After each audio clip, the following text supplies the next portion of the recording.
제11강입니다. 제4장 등기 절차, 제1절 총칙을 보고 제2절 표시에 관한 등기, 제3절 권리에 관한 등기 이렇게 이어지는데, 이 총칙이 모든 등기에 공통되는 부분을 모아놓은 거고, 이게 등기 절차의 가장 중요한 핵심적인 부분이죠. 이걸 법전에서 보면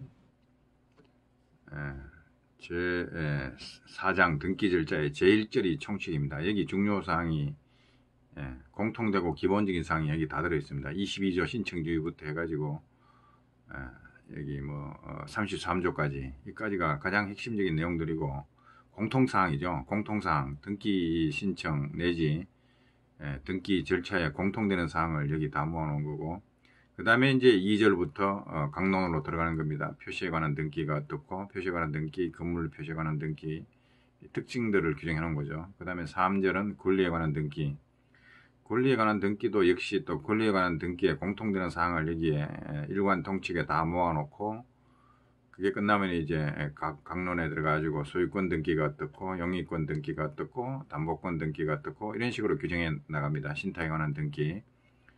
그래서 여기 이제 뒷부분에 있는 것은 그 등기의 특수한 것, 특징적인 것만 이렇게 뒤에 모여 있고, 권리에 관한 등기의 공통사항은 이제 통칙에 모아놨겠죠.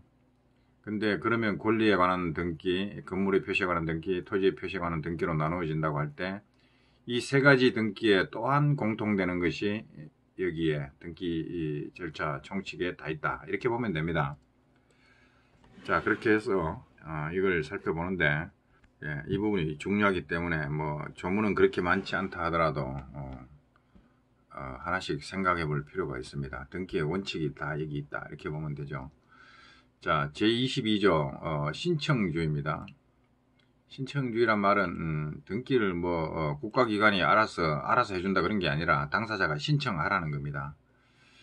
자, 그게 원칙이라는 거죠. 신청주의 원칙이죠. 자, 등기는 당연히 부동산 등기죠. 당사자의 신청, 등기 당사자가 신청을 하는 방식, 또는 관공서의 촉탁, 관공서가 촉탁한다는 거는 국가기관 사이에서 어떻게 일을 부탁하는 거, 맡기는 거죠. 업무 협조라고 해야 되나요? 여하튼 관공서에서 이거 등기 좀 해달라 촉탁이 들어오거나 당사자의 신청이 있거나, 이게 원칙이다라는 겁니다. 신청주의입니다. 물론 직권으로 하는 등기도 있습니다. 예외적으로 있고, 법원의 명령으로 하는 등기도 있고 예외적으로 있습니다만은, 원칙은 당사자의 신청 또는 관공서의 촉탁이다, 이거죠. 그 중에서 가장 중요한 게 당사자의 신청이죠. 신청에 따라서 한다, 이거죠. 다만 법률에 다른 규정이 있는 경우, 다른 규정이 있으면 그 법률의 규정에 따르면 됩니다. 법률에 다른 규정이 이제 등기관이 직권을 할 수 있다라고 규정이 있거나, 법원이 명령을 등기하라고 명령을 내리거나 그러한 규정이 있겠죠. 자, 이게 원칙이다. 등기는 당사자의 신청 또는 관공서의 촉탁에 따라서 한다. 자, 제2항 촉탁에 따른 등기 절차는 신청과 마찬가지입니다. 유사합니다.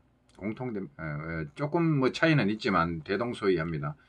촉탁에 따른 등기 절차는 법률에 다른 규정이 없는 경우에는, 다른 규정이 있으면 그에 따른다는 얘기고, 신청에 따른 등기에 관한 규정을 준용하기 때문에 촉탁에 관해서 별도로 규정하지 않더라도 신청하는 등기, 신청에 따른 등기에 관한 규정들을 준용해서 처리하면 된다라는 겁니다. 자, 그 다음에 제3항 등기를 하려고 하는 자. 등기를 하려고 하는 자는 대법원 규칙이 정하는 바에 따라 수수료를, 등기 신청 수수료 얼마 안 됩니다. 13,000원도 있고 15,000원도 있고 3,000원도 있고 여러 가지 있습니다. 수수료를 내야 되고,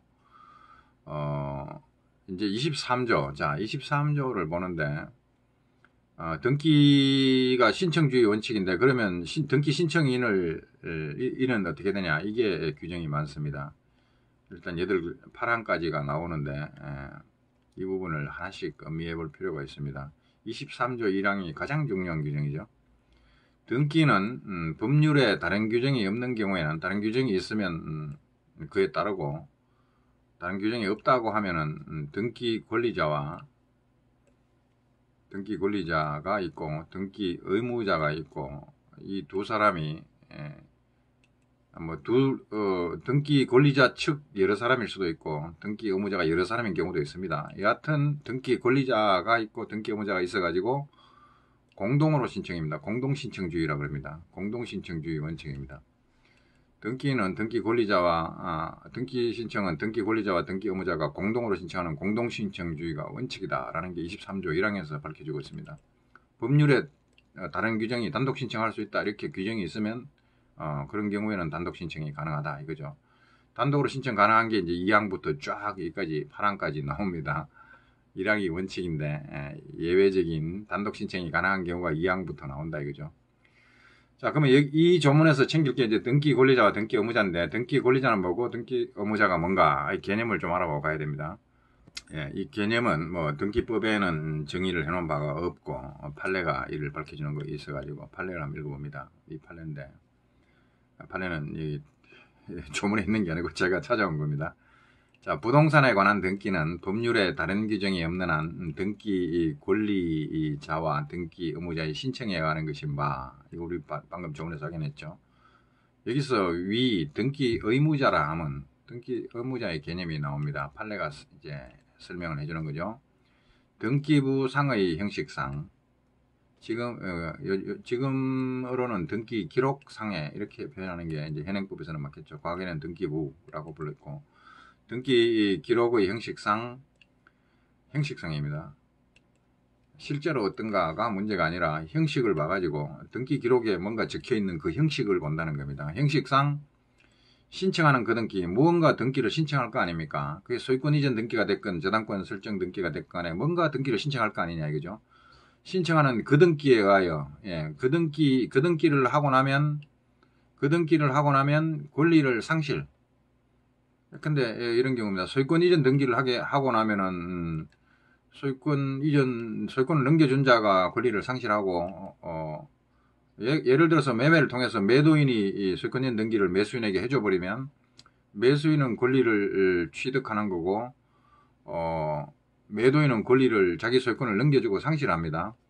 근데 그거는 이제 매매를 하면 그렇게 된다는 건 우리가 등기 기록을 안 봐도 압니다. 매매하면은 파는 사람이 소유권 넘겨주고 사는 사람이 소유권을 받아가지고 그거 누가 몰라?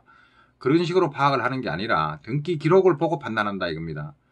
등기 기록의 기재 내용 그 형식을 딱 봐가지고 거기에 그것만 딱 보면 이 사람이 권리를 상실하는구나.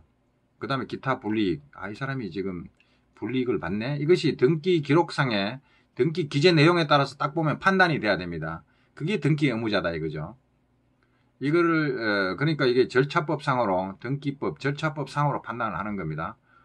등기 기록을 보고 실제로는 그렇지 않을 수도 있어요. 근데 뭐 무효 등기 같은 거 뭐 명의신탁을 해놓은 등기라든가 이런 거는 뭐 등기 기록상에서 보면 이 사람이 이 등기 이루어지면 이 사람이 여기서 소유권 이전이 되면 이 사람 권리가 상실되네. 이 사람 등기 의무자다. 이렇게 판단하는 거지. 그게 만약에 무효 등기다 그러면 그 등기 의무자가 뭐 권리 잃을 게 하나도 없죠. 실제법적으로 봐가지고. 그렇게 실제법적으로 판단을 하는 게 아니고 등기 기록상 봐가지고 그렇게 드러난 그 사람이 바로 등기 의무자다. 이게 등기 의무자 개념입니다. 민법상으로 실체법상으로 그게 정당한 거야 맞는 거야 이걸 따지는 게 아니고 등기 기록을 딱 보고 딱 봤을 때 김계동이 적혀있네. 김계동이 지금 이거 이전해버리면 김계동이 소유권 상실하네. 이게 등기 의무자다 이거죠. 그게 등기 의무자입니다. 그게 등기 의무자입니다. 그게 대부분은 진실과 실체적 권리관계가 맞아떨어지지만 안 맞아떨어지는 경우도 있어요. 그렇다 하더라도 등기 의무자는 등기 기록의 형식상 기재 형식상으로 기재 내용을 보고 등기 기록이 어떻게 나타나 있냐 그게 따라 판단하는 거지. 그거 잘못됐다 실제로 어떻다 그런 얘기 하지 말라 이거죠. 등기관은 등기 기록만 보고 의무자 맞네, 이 권리자 맞네 이렇게 판단하고 등기를 해나가기 때문에 그 등기관이 그거 잘못됐습니다. 우리 지금 뭐 소송 중인데 소송하다 보면 저 뒤집어질 겁니다. 그런 얘기 하지 말라는 얘기죠. 등기 기록을 보고 판단한다 이거죠. 자, 형식적으로 결정합니다. 자, 등기 의무자라 하면 등기 부상의 형식상 신청하는 그 등기에 의하여 그 등기로 판단해 볼 때 이 등기 되면 권리를 상실하거나 기타 불이익을 받는구나 하는 게 등기 의무자다.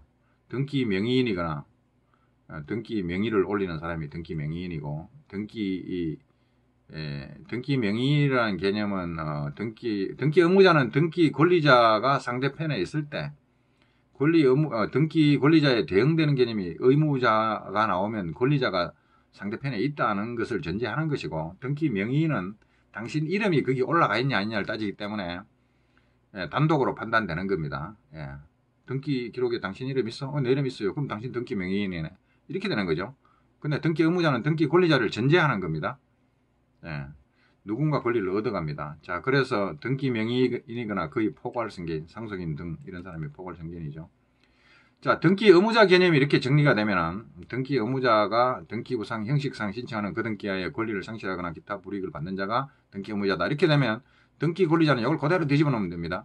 등기 권리자는 그대로 반대로 뒤집으면 등기 기록상의 형식상 신청하는 그 등기하에 권리를 얻거나, 상실이 아니고 취득하거나 얻거나 기타 불이익이 아니고 이익을 받는 자, 이런 자가 지금 등기 권리자가 되는 거죠. 우리의 매매의 사례에서 보면 매수인이 만약에 받아오면 매매를 원인으로 해서 등기를 하게 되면 그 매수인이 등기를 이전받겠죠. 그러면 등기 기록의 형식상 기재 내용으로 봤을 때 권리를 얻는다, 소유권을 얻는다라는 게 드러납니다. 그럴 경우에 그 사람이 등기 권리자가 되는 겁니다.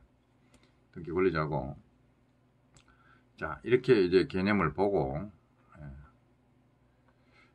자, 어쨌든 등기는 법률에 다른 규정이 없는 경우에는 등기 권리자와 등기 의무자가 공동으로 신청을 해야 됩니다. 그러니까 등기 의무자가 되려면 일단 등기 기록에 이름이 올라가 있어야 등기 의무자가 되겠죠. 예컨대 소유권인 등기를 신청하는데 등기 의무자 그 이름이 올라가 있는 사람이 공동으로 신청을 해야 되는데 이름 올라가 있는 사람이 빠져있고 이름도 없는 사람이 신청을 한다. 이거는 등기 의무자가 아니기 때문에 이 신청 각하입니다. 안 받아줍니다.